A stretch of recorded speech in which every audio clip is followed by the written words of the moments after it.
Namaku Lira Amandira. Hidupku berubah dalam semalam. Dari seorang mahasiswi yang penuh mimpi menjadi istri dari pria yang bahkan tak pernah menatapku dengan hangat. Pernikahan ini bukan karena cinta tapi karena hutang. Ayahku dulu seorang pengusaha sukses, dihormati banyak orang, tapi semua berubah setelah satu proyek besar gagal total. Ia ditipu oleh seorang yang ia percayai, dan dalam waktu singkat seluruh aset keluarga kami disita. Rumah, mobil, bahkan perhiasan peninggalan ibu, semuanya hilang. Kami hanya menyisakan nama keluarga yang hampir hancur. Saat semua jalan terasa buntu, seseorang datang menawarkan pertolongan. Orang itu adalah keluarga Rasendra, keluarga yang dulu pernah ditolong ayah saat masih berjaya. Tapi bantuan mereka datang dengan syarat yang berat. Aku harus menikah dengan putra tunggal mereka, Alven Rasendra. Awalnya aku menolak, aku tidak mengenal Alven. Hanya pernah mendengar namanya sebagai pewaris perusahaan besar di kota ini. Tapi ayah menatapku dengan mata yang begitu lemah. Lira, ayah mohon. Ini satu-satunya cara agar kita tidak kehilangan segalanya. Aku menatapnya lama. Suara hatiku berteriak, tapi bibirku membisu.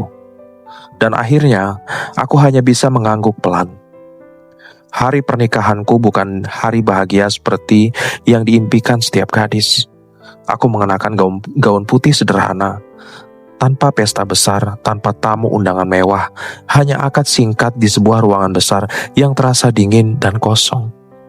Di seberangku, Alven berdiri dengan wajah datar, seperti sedang menandatangani kontrak bisnis bukan pernikahan.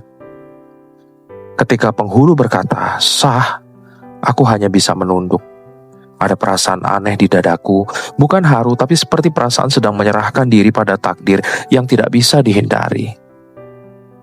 Setelah acara itu, Alven tidak menggandeng tanganku. Ia hanya berkata singkat, "Mulai hari ini kau tinggal di rumahku. Aku akan menyiapkan kamar untukmu." Nada suaranya datar, tanpa sedikit pun kehangatan. Aku tahu, pernikahan ini bukan tentang cinta tapi sesuatu yang jauh lebih gelap. Rumah keluarga Rasendra sangat besar, megah, tapi sunyi. Dindingnya tinggi, berlapis lukisan mahal dan lampu gantung kristal. Tapi entah kenapa aku merasa tempat itu seperti penjara yang membungkam. Malam pertama aku sebagai istri terasa aneh, bukan karena aku gugup, tapi karena kamar yang disediakan untukku berbeda dengan kamarnya. Saat aku menanyakan alasannya, ia hanya menjawab pelan, "Kau boleh pakai nama Rasendra, tapi jangan berharap aku akan menganggapmu sebagai istriku." Kata-katanya tajam seperti belati, menancap di dalam dada. Aku mencoba tersenyum, tapi air mata menetes tanpa aku sadari. Malam itu aku tidak bisa tidur, angin di luar jendela berdesir pelan. Tapi hatiku ribut, penuh tanya siapa sebenarnya Alven. Dan mengapa aku merasa ia tidak sekedar dingin, tapi juga menyimpan sesuatu yang lebih dalam, sesuatu yang seperti dendam. Hari-hariku berjalan lambat, aku mencoba beradaptasi di rumah besar itu. Tapi selalu merasa asing. Para pelayan bersikap sopan tapi dingin. Mereka memanggilku Nyonya dengan nada datar, seolah sudah diatur untuk tidak terlalu akrab. Alven jarang sekali pulang. Jikapun pulang, hanya sebentar, sekedar menandatangani beberapa berkas, lalu mengurung diri di ruang kerjanya. Aku mencoba beberapa kali membawakan teh sekedar ingin bicara, tapi setiap kali aku masuk, suasananya selalu sama, sunyi, penuh aroma tembakau dan kesepian. Pernah suatu malam aku memberanikan diri membuka percakapan.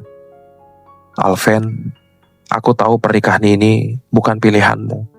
Tapi mungkin kalau kita mencoba saling mengenal." Belum sempat aku melanjutkan kalimatku, ia memotong dengan suara pelan tapi tajam. "Kau tidak perlu berusaha. Kita hanya menjalankan kesepakatan. Setelah ayahmu lunas, kau bebas pergi." Aku menatapnya dalam diam. Tapi di balik sorot matanya yang keras, aku bisa melihat sesuatu yang lain, seperti luka lama yang belum sembuh.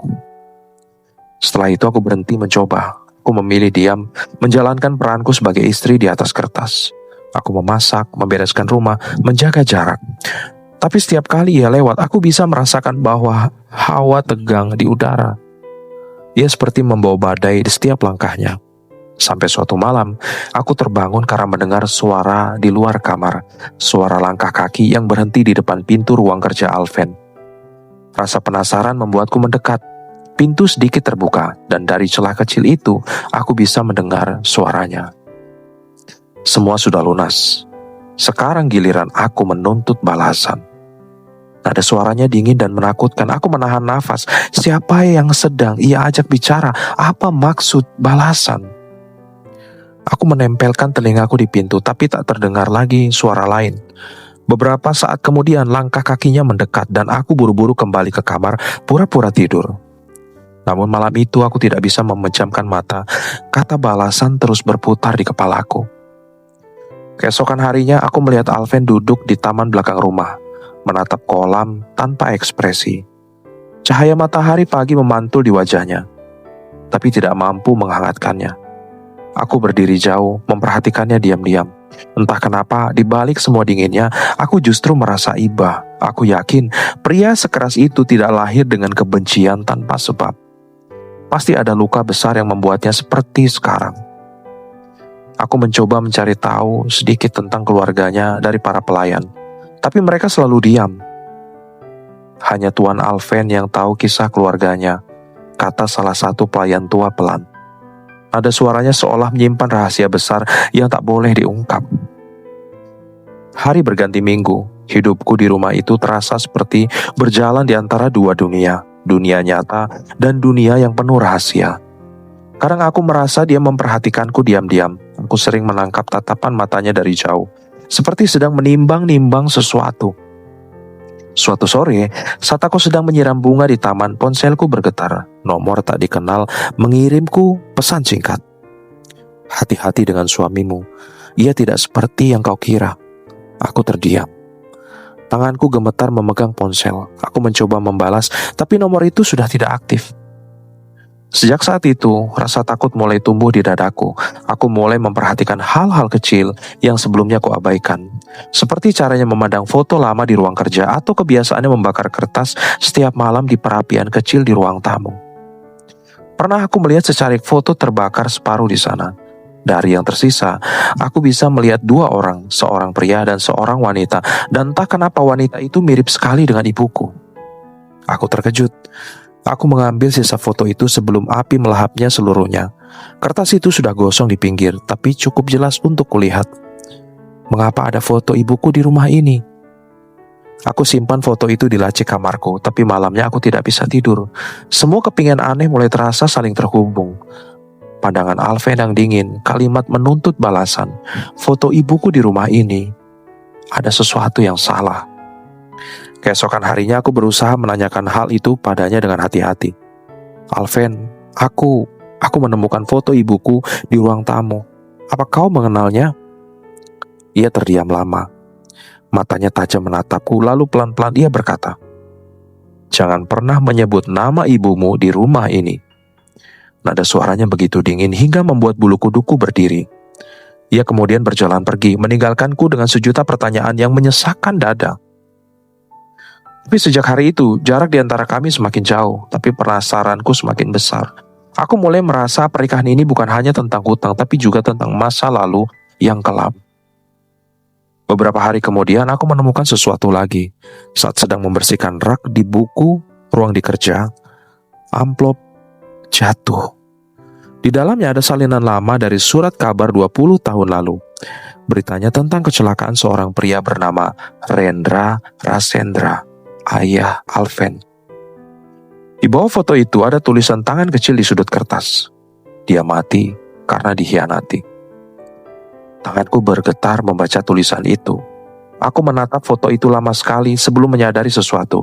Nama ayahku juga tertera di berita itu sebagai rekan bisnis terakhir Rendra sebelum kematiannya. Jantungku berdetak tak karuan. Aku memejamkan mata, mencoba menolak kenyataan yang mulai membentuk pola pikiranku. Jika benar ayahku terlibat dalam kematian ayahnya, berarti seluruh pernikahan ini bukan pelunasan hutang. Ini balas dendam. Malamnya Alven tidak pulang, tapi aku duduk di ruang tamu sampai larut, menunggu. Entah apa yang ingin kulakukan jika ia datang. Aku ingin menanyakan semuanya, tapi aku juga takut dengan jawabannya. Sekitar tengah malam, suara pintu depan terbuka. Langkah kakinya terdengar pelan tapi berat. Ia tampak lelah, namun matanya tetap tajam seperti biasa. "Apa yang kau tunggu di sini?" katanya datar. Jawabku lirih. Ia berhenti di hadapanku, memandangi wajahku lama, lalu berkata pelan, "Kadang, kebenaran lebih menyakitkan daripada kebohongan." Lalu ia berjalan melewatiku begitu saja. Aku terdiam, ada penasaran yang aneh, campuran takut, marah, dan iba. Aku tahu di balik ketegasannya ada luka yang dalam, tapi mengapa aku harus menanggungnya? Malam itu aku menangis diam-diam di kamar. Aku ingin percaya bahwa ini hanya salah paham. Tapi semakin banyak rahasia yang kutemukan, semakin aku yakin ada sesuatu besar dan gelap di masa lalu keluarga kami yang membuat Alven menikahiku bukan karena cinta, tapi karena dendam. Aku memandangi cermin di depan tempat tidur. Wajahku pucat, mataku sembab, tapi yang kulihat bukan hanya diriku. Di balik bayangan aku seolah melihat sosok wanita dengan tatapan kosong berdiri di belakangku. Aku menoleh cepat, tapi tak ada siapa-siapa. Hanya dinginnya udara yang menusuk kulitku. Malam itu aku tidak tidur sama sekali. Aku duduk di tepi ranjang, menggenggam foto ibuku yang hangus separuh. Tatapannya di foto itu terasa asing, seperti menyembunyikan sesuatu. Dan untuk pertama kalinya dalam hidupku, aku mulai meragukan segalanya, termasuk siapa sebenarnya aku, dan untuk apa aku benar-benar dinikahkan dengan Alven Rasendra. Satu hal yang pasti, ada rahasia besar yang belum terungkap, dan rahasia itu ada di antara kami berdua. Setelah hari itu, aku benar-benar mulai merasa bahwa rumah besar keluarga Rasendra bukan tempat tinggal, tapi penjara berlapis marmer. Dindingnya putih berkilau, lampu gantungnya indah, tapi semuanya terasa hampa. Tidak ada suara tawa, tidak ada sapaan hangat, bahkan langkah kaki pun bergema, seperti menyuarakan kesepian yang panjang. Aku hanya tinggal di sayap kiri rumah itu, ruangan yang katanya dulu milik tamu. Tidak ada yang boleh kuganggu, termasuk ruang kerja Alven yang selalu terkunci rapat. Tapi rasa ingin tahuku kadang lebih kuat dari rasa takut. Sejak malam aku mendengar kalimat giliran aku menuntut balasan, pikiranku tak pernah tenang. Balasan apa yang ia maksud dan kepada siapa? Hari-hariku diisi dengan rutinitas yang membosankan. Bangun pagi, sarapan sendirian, berjalan di taman belakang dan menatap jendela ruang tamu hanya untuk melihat mobil hitam Alven melintas tanpa henti. Ia jarang pulang, sekalipun pulang hanya untuk mandi, berganti pakaian lalu pergi lagi. Kadang ia membawa berkas-berkas tebal, kadang datang dengan aroma alkohol samar yang menempel di jasnya. Tapi satu hal yang tidak pernah berubah, dinginnya tatapan mata itu setiap kali melihatku. Aku tidak tahu apa salahku, aku tidak tahu kenapa setiap kali matanya menatapku, rasanya seperti ada duri kecil yang menusuk dada. Tapi aku tahu dalam dirinya ada sesuatu yang lebih dalam dari sekedar kebencian. Sesuatu yang ia sembunyikan rapat-rapat, seolah kalau terbuka sedikit saja akan menghancurkan segalanya. Sore itu, aku tak sengaja masuk ke ruang kerjanya. Sebenarnya bukan sengaja, aku hanya sedang mencari pena di meja ruang tamu ketika pandanganku tertarik pada pintu kayu di ujung koridor yang sedikit terbuka. Pintu yang biasanya selalu terkunci. Mungkin pembantu lupa menutupnya. Entah kenapa, langkahku berjalan sendiri ke sana, pelan tapi mantap.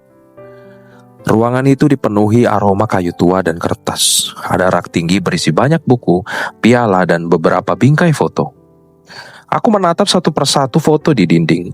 Semua tentang keluarga Rasendra, keluarga yang tampak sempurna di permukaan, tapi bagiku terasa penuh banyak rahasia. Lalu mataku berhenti pada sebuah foto yang setengah tertutup buku. Aku menariknya perlahan, dan saat melihat jelas wajah di dalamnya, tubuhku langsung kaku. Seorang wanita muda tersenyum lembut berdiri di samping pria berjas. Tapi bukan mereka yang membuatku gemetar, melainkan karena wanita itu mirip sekali dengan ibuku. Nafasku tercekat, aku memandangi foto itu lama, memastikan mataku tidak salah. Tapi semakin kulihat, semakin aku yakin bentuk mata, garis bibir, bahkan kalung di lehernya sama persis dengan milik ibu yang kini kusimpan di laci kamarku. Tanganku bergetar saat membalik foto itu. Di baliknya tertulis tanggal dengan tinta hitam. 24 Juni tahun aku lahir. Dadaku serasa diremas. Apa artinya ini? Mengapa ada foto ibu di rumah keluarga Rasendra dan kenapa disimpan di ruang kerja Alven? Malamnya aku tidak bisa tidur. Setiap kali memejamkan mata, wajah ibu muncul bersamaan dengan tatapan dingin Alven. Dua dunia yang tak seharusnya bersinggungan, tapi entah kenapa terasa saling terhubung. Aku tahu aku harus bertanya, dan malam itu juga aku memberanikan diri. Aku menunggu Alven pulang. Jam menunjukkan hampir tengah malam saat mobil hitamnya berhenti di depan rumah. Ia keluar dengan langkah tenang tapi berat. Jasnya kusam, wajahnya letih. Saat ia hendak naik ke tangga, aku memberanikan diri memanggilnya pelan. Mas Alven. Ia berhenti menoleh tanpa ekspresi. Ada apa? Aku menelan ludah. Kenapa ada foto ibuku di ruang kerja Mas? Pertanyaan itu seperti anak panah yang meluncur tanpa arah, tapi langsung menancap di wajahnya. Alven menatapku lama, tanpa berkedip. Matanya berubah tajam, seperti sedang menahan sesuatu yang hampir meledak. Jangan pernah menyebut nama ibumu di rumah ini. Nadanya berat, penuh tekanan, seolah setiap kata adalah ancaman. Aku terdiam. Kenapa? Apa salah ibuku? Namun sebelum aku sempat melanjutkan, ia membalikan badan dan melangkah pergi, meninggalkanku berdiri di tangga dengan dada berdebar. Malam itu aku menangis diam-diam, bukan karena marah, tapi karena bingung. Apa yang sebenarnya terjadi antara keluargaku dan keluarganya? Apa yang disembunyikan Alven dariku? Hari-hari berikutnya Alven mulai bersikap aneh. Ia lebih sering diam, tapi matanya sering memandangi wajahku lama-lama. Tatapan yang sulit diartikan, kadang benci, kadang seperti menahan rindu. Ada malam-malam ketika aku terbangun dan mendapati pintu kamarku sedikit terbuka, seperti ada yang mengintip. Tapi setiap aku keluar, koridor selalu kosong. Aku mulai merasa dia sedang berperang dengan dirinya sendiri. Sampai suatu sore, ketika langit mulai redup dan hujan turun perlahan, aku melihatnya keluar dengan jas hitam membawa bunga putih. Aku tidak tahu kenapa aku mengikutinya diam-diam, tapi langkahku seolah digerakkan rasa ingin tahu yang menyesakkan. Mobilnya berhenti di pemakaman keluarga Rasendra, tempat yang sepi di pinggiran kota. Aku bersembunyi di balik pohon besar, melihat dari jauh ketika ia berjalan menuju satu makam yang terawat rapi. Di batu nisan itu terukir nama Arlisa Wiradana Rasendra, ibunya. Alven berdiri di sana lama, menunduk lalu berbisik pelan. Suaranya nyaris tak terdengar di antara suara hujan. Bu, aku sudah menikah dengan putri orang yang menghancurkan hidupmu. Kau tenanglah sekarang. Tubuhku langsung melemas, dunia seperti berhenti berputar. Setiap kata itu terasa seperti petir yang menyambar jantungku. Ayahku menghancurkan hidup ibunya. Berarti aku menikah dengan pria yang ingin membalas dendam. Langit semakin gelap, hujan makin deras. Tapi aku tetap berdiri di sana, tak sanggup bergerak. Air mataku bercampur dengan air hujan. Semua potongan puzzle yang tak ku mengerti mulai menemukan tempatnya. Tapi membentuk gambar yang terlalu menyakitkan untuk kuterima. Aku baru menyadari sesuatu. Kalimat di malam pertama dulu, saat ia berkata, aku boleh memakai nama Rasendra, tapi jangan berharap dianggap istri. Bukan hanya dingin, tapi juga penuh dendam yang telah disiapkan sejak lama. Sejak hari itu, rumah ini benar-benar berubah menjadi tempat asing. Semua tatapan Alven terasa mengancam. Aku mulai merasa dia bukan sekedar ingin membuatku menderita, tapi sedang menunggu sesuatu. Seolah ada langkah yang belum selesai dalam rencana balas dendamnya. Malam-malam berikutnya aku sulit tidur. Suara langkah kaki sering terdengar di lorong. Kadang aku melihat bayangan seseorang berdiri di depan pintu kamar Alven, tapi menghilang saat aku dekati. Bahkan para pembantu pun mulai berbisik pelan saat aku lewat. Sampai suatu malam ketika aku duduk di balkon kamar, kulihat Alven duduk di taman bawah dengan segelas anggur di tangan. Ia menatap langit lalu bicara sendiri. Kau bahkan meninggalkanku untuk dia, dan anakmu harus menanggungnya. Kata anakmu membuatku menahan nafas. Apakah ia berbicara tentang ibuku? Malam itu aku menangis dalam diam, semua mulai masuk akal tapi aku belum siap menerimanya. Aku tidak tahu siapa yang benar dan siapa yang salah. Tapi aku tahu cinta yang lahir dari hutang kini berubah menjadi penjara dendam yang perlahan menelanku hidup-hidup. Dan di balik semua itu, aku mulai merasakan sesuatu yang menakutkan. Perasaan bahwa dendam Alven bukan satu-satunya rahasia di rumah ini. Karena malam itu juga, sebelum aku memejamkan mata, ada suara langkah berat berhenti di depan pintuku. Lalu bisikan pelan dari luar yang membuat darahku membeku. Jangan cari tahu, Lira, kalau kau masih ingin hidup. Sejak malam aku mendengar bisikan menyeramkan di depan pintu kamarku, aku tidak lagi tenang. Aku tahu sesuatu sedang bergerak di balik semua ini, dan aku tak bisa lagi berpura-pura tidak tahu. Aku mulai menggali masa lalu ayahku diam-diam. Aku harus tahu apa yang sebenarnya terjadi antara keluarga kami dan keluarga Rasendra. Hari-hariku kini penuh ketegangan. Setiap kali kakiku melewati koridor rumah itu, aku selalu menoleh ke belakang, memastikan tidak ada yang mengikutiku. Karena sejak malam itu, aku yakin ada seseorang yang sengaja mengawasi. Aku mulai membaca koran-koran lama, membuka arsip di internet, bahkan mengunjungi gudang tua tempat ayahku dulu menyimpan dokumen perusahaan yang sudah bangkrut. Dari sanalah semuanya mulai terbuka perlahan, seperti luka lama yang kembali disayat. Ayahku ternyata pernah bekerja sama dengan ayah Alven 20 tahun lalu. Mereka membangun proyek besar, proyek yang seharusnya mengangkat nama dua keluarga itu ke puncak. Tapi semuanya berubah saat proyek itu gagal. Dalam laporan yang kutemukan, ayah Alven dituduh menggelapkan dana. Tapi yang aneh, semua bukti tertuju padanya, sementara ayahku keluar dengan reputasi bersih. Aku membaca berulang-ulang, dan setiap kalimat terasa seperti hantaman keras di dada. Setelah skandal itu, ayah Alven diberitakan mengakhiri hidupnya karena tekanan publik. Dan tak lama setelah itu, ibunya jatuh sakit parah hingga meninggal. Sedangkan ayahku melanjutkan hidup seperti biasa, menikah, lalu punya aku. Mataku panas, aku tidak tahu harus marah atau malu, tapi sekarang aku mengerti kenapa Alven bersikap seperti itu. Pernikahan ini bukan pelunasan hutang, ini hukuman. Aku dijadikan alat balas dendamnya. Malam itu aku duduk lama di lantai kamar, memandangi cincin di jariku. Air mataku menetes satu persatu tanpa bisa aku tahan. Semua yang kulakukan selama ini, menahan sakit, menunduk dalam diam, berharap pada cinta yang tumbuh dari pernikahan ini, ternyata hanya sia-sia. Aku bukan istri yang dicintai, aku hanya simbol dendam. Tapi meskipun aku tahu semuanya, hatiku tidak bisa membenci Alven sepenuhnya. Karena di balik tatapan dingin dan kata-kata kasarnya, aku bisa melihat luka yang bahkan lebih dalam dari milikku. Luka yang tidak pernah sembuh, hanya dibungkus amarah. Keesokan paginya, aku memutuskan pergi. Aku sudah menyiapkan koper kecil, beberapa pakaian dan surat yang ingin kutinggalkan di meja makan. Isinya sederhana. Permintaan maaf karena aku telah menjadi bagian dari masa lalunya yang menyakitkan. Namun sebelum aku sempat keluar dari rumah, Alven sudah berdiri di depan pintu utama. Ia mengenakan kemeja putih yang belum disetrika.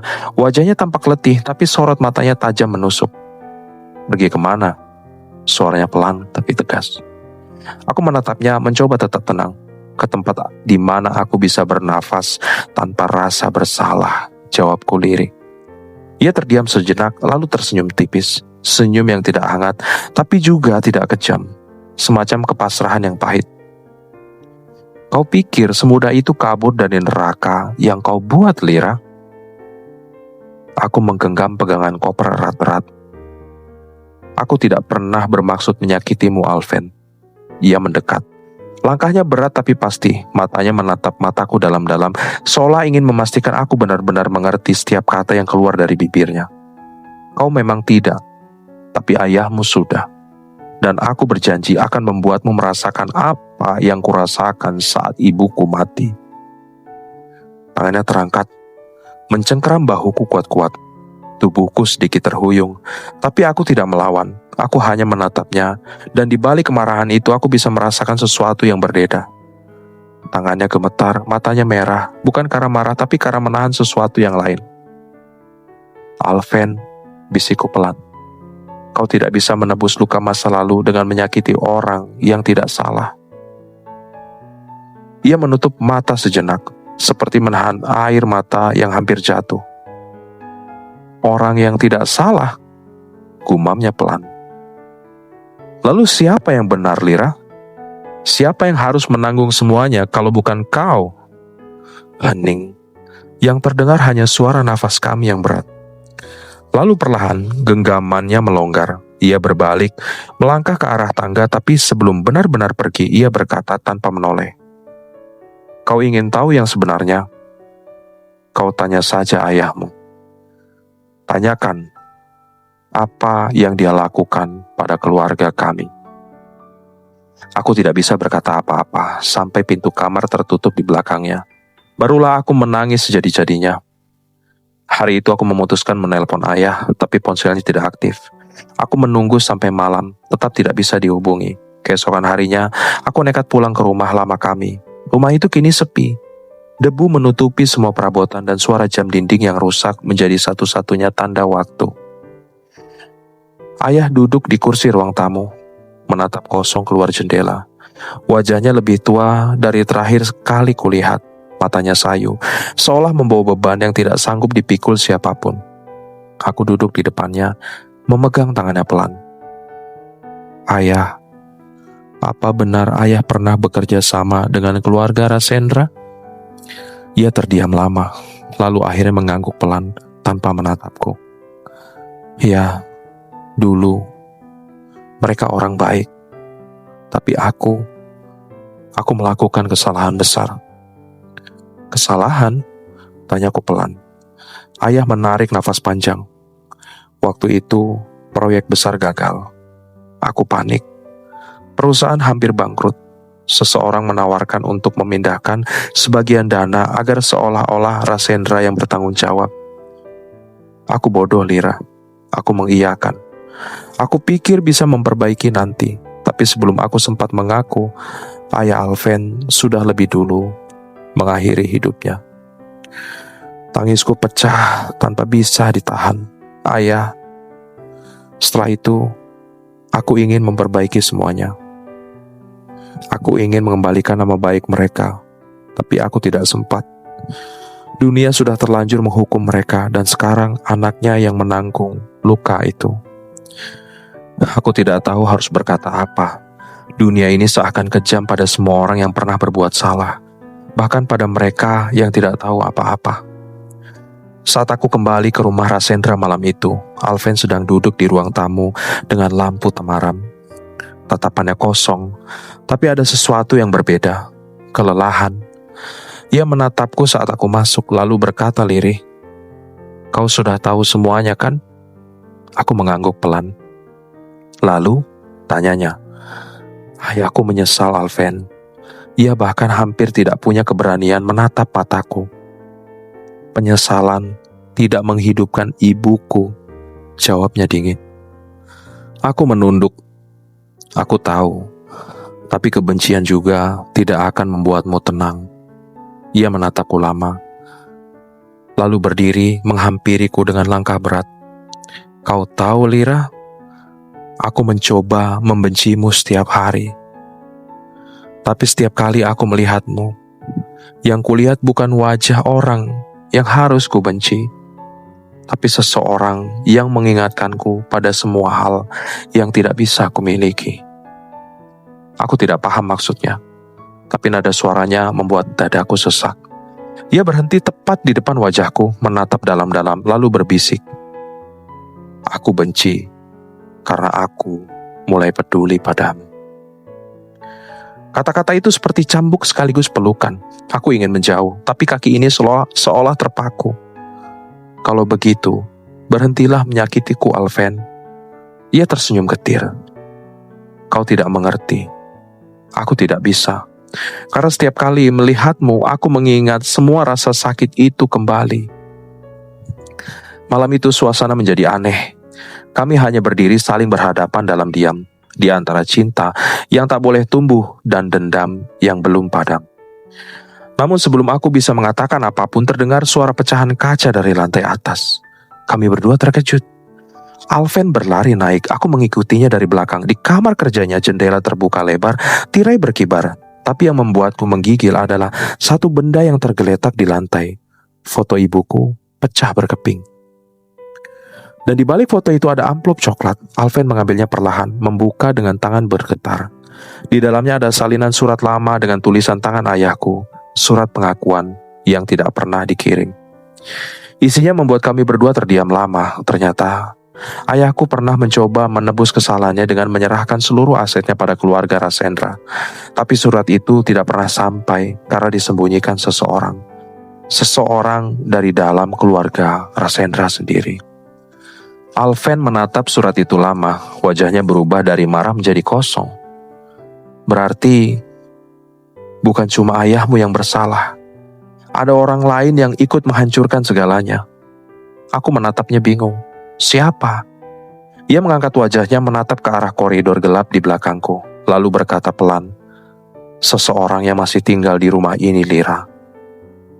Sebelum sempat aku bertanya lagi, lampu di seluruh rumah tiba-tiba padam. Gelap total.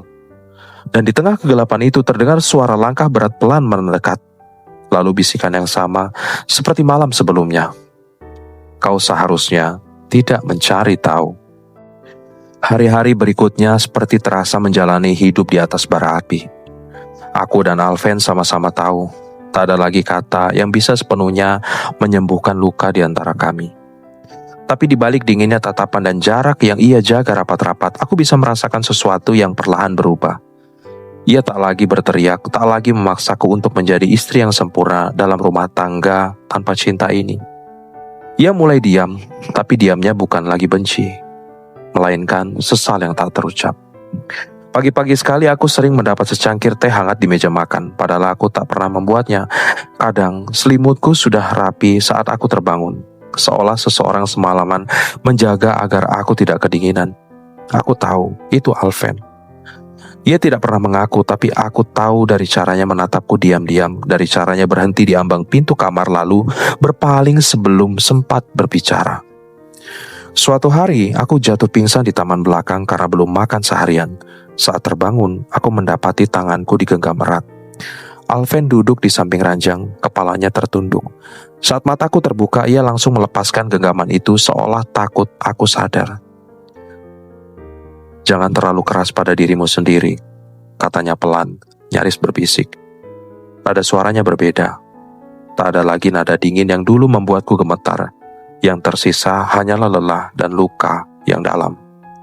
Beberapa hari kemudian aku sedang membersihkan ruang kerjanya. Aku menemukan amplop coklat di laci bawah meja. Aku tak sengaja menjatuhkannya. Dari dalamnya keluar selembar kertas yang membuat nafasku berhenti sekilas. Hasil tes DNA. Mataku bergetar membaca tulisan di sana. Namaku tercantum jelas di bagian bawah atas. Dan di bawahnya kalimat yang mengubah seluruh hidupku. Tidak terdapat hubungan biologis antara subjek dan ayah kandung yang terdaftar. Aku bukan anak kandung ayahku. Dunia seolah berputar. Semua yang selama ini kuanggap nyata mendadak hancur. Tanganku gemetar hebat. Aku tak tahu harus bahagia karena dendam Alven ternyata salah sasaran, atau hancur karena aku bahkan tidak tahu siapa diriku sebenarnya. Malam itu aku mendatangi Alven di ruang kerjanya. Ia tampak lelah menatap dokumen-dokumen di meja, seolah mencari jawaban yang tak kunjung ditemukan. Alven, suaraku bergetar.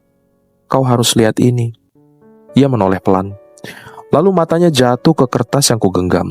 Saat membaca tulisan di sana, wajahnya memucat. Apa ini? Hasil tes DNA. Aku bukan anak dari pria yang kau benci selama ini. Suaraku pecah di akhir kalimat. Aku menatapnya, mencari reaksi. Tapi Alven hanya diam, matanya bergerak cepat, bibirnya bergetar, lalu ia mendadak berdiri dan menatapku lama sekali, seolah baru pertama kali benar-benar melihatku. Beberapa detik kemudian, ia terjatuh ke kursinya. Tangannya menutupi wajah, bahunya berguncang hebat. Jadi, selama ini aku salah. Aku menghukummu atas dosa orang lain. Aku menahan air mata. Tidak ada yang bisa kembali, Alven. Tapi kau masih bisa berhenti menyakiti dirimu sendiri. Ia terisak pelan. Tangis yang tertahan bertahun-tahun akhirnya pecah di hadapanku. Suara tangis yang begitu jujur, begitu hancur sampai membuatku tak sanggup berkata apapun. Untuk pertama kalinya aku melihat sisi Alven yang sesungguhnya. Bukan pria dingin pewaris keluarga besar Rasendra, tapi seorang anak yang terluka, yang kehilangan ibu karena kebohongan dan amarah yang diwariskan dari masa lalu. Saat ia menatapku lagi, matanya basah. Maafkan aku, Lira. Aku sudah membunuh hatimu karena kebencian yang seharusnya tak pernah ada. Aku mendekat perlahan, memegang tangannya. Kita sama-sama korban masa lalu yang busuk, Alven. Aku tidak membencimu lagi. Beberapa hari setelah itu, suasana rumah mulai berubah. Alven lebih sering pulang cepat. Ia bahkan membantuku menanam bunga di taman kecil belakang rumah. Kami jarang bicara, tapi setiap kali mata kami bertemu ada perasaan damai yang sulit dijelaskan. Aku tahu, ini bukan cinta yang tumbuh karena kebahagiaan, ini cinta yang lahir dari luka. Cinta yang muncul karena dua jiwa yang sama-sama hancur akhirnya menemukan rumah dalam kesedihan yang sama. Malam itu, Alven mengajakku ke makam ibunya. Ia membawa bunga putih, jenis yang sama seperti dulu kulihat saat ia berbicara sendiri di sana. Hujan turun pelan. Bu, katanya dengan suara gemetar, aku salah menilai. Dendam ini membuatku buta. Aku hampir menghancurkan satu-satunya orang yang tulus padaku. Aku berdiri di belakangnya, tak sanggup berkata apapun. Alven berlutut, menaruh bunga, lalu menatapku. Mulai sekarang, aku ingin menebus semuanya, Lira. Jika kau mau, izinkan aku memperbaiki hidup kita. Aku hanya bisa mengangguk dengan air mata menetes. Malam itu untuk pertama kalinya dalam waktu yang lama, aku merasa hangat. Rasanya seperti akhirnya bisa bernapas setelah bertahun-tahun tenggelam dalam gelap. Namun kebahagiaan itu terlalu rapuh. Beberapa minggu kemudian Alven harus pergi keluar kota untuk urusan bisnis keluarga. Ia berjanji akan pulang malam itu juga karena ingin makan malam bersamaku. Aku menyiapkan semuanya, makanan kesukaannya, lilin kecil di meja, bahkan musik lembut yang dulu sering dimainkan ibuku. Aku ingin malam itu menjadi awal yang baru. Tapi malam terus berjalan dan Alven tak kunjung datang. Pukul 9 lewat, ponselku berdering, nomor tak dikenal. Apakah ini Nyonya Lira Rasendra? Suara di seberang berat dan tenang. Mohon datang ke rumah sakit kota, ada kecelakaan di tol. Darahku seperti berhenti mengalir. Tanganku gemetar saat tiba di rumah sakit. Tubuhku hampir roboh saat melihat sosok yang terbaring di ranjang darurat. Wajah pucat itu, tangan yang dulu menggenggamku dengan marah, kini terkulai lemah dengan luka di pelipis. Alven, suaraku nyaris tak keluar. Ia membuka mata perlahan menatapku dengan senyum samar. Syukurlah kau datang, bisiknya pelan. Aku di sini, jangan bicara dulu, aku akan panggil dokter. Ia menahan tanganku. Tidak usah, aku sudah tidak apa-apa. Jangan bilang begitu kau, ia memotong lembut. Lira, maafkan aku ya. Aku terlalu terlambat menyadari kalau aku benar-benar mencintaimu. Air mataku jatuh tanpa bisa kutahan. Jangan bicara seperti itu. Kau akan sembuh. Ia tersenyum kecil. Dengan sisa tenaga, ia mengusap pipiku. Hidup bahagialah untuk kita berdua. Meski aku tak bisa ikut menemanimu di sana. Suaranya melemah, nafasnya tersengal. Saat alarm mesin berbunyi nyaring, aku menjerit memanggil namanya, tapi semuanya sudah terlambat. Dunia runtuh untuk kedua kalinya di hadapanku. Hari-hari setelah kepergiannya terasa hampa. Rumah besar itu kembali sunyi, tapi kali ini bukan karena dingin, melainkan karena kehilangan. Di meja kerja Alven, aku menemukan surat yang belum sempat ia berikan. Tulisan tangannya rapi namun goyah. Untuk Lira, satu-satunya perempuan yang mengajariku arti memaafkan. Aku mungkin datang ke hidupmu karena dendam, tapi kau pergi dari dunia ini karena cinta. Aku memeluk surat itu sambil menangis fajar, sampai fajar. Kini aku tahu, cinta yang lahir dari luka pun bisa menjadi nyata, meski berakhir dengan kehilangan. Aku memang menikah karena hutang, Tapi akhirnya aku jatuh cinta karena luka, dan mungkin di suatu tempat yang tak bisa kulihat, Alven sedang tersenyum. Karena akhirnya kami sama-sama bebas dari masa lalu yang menyiksa.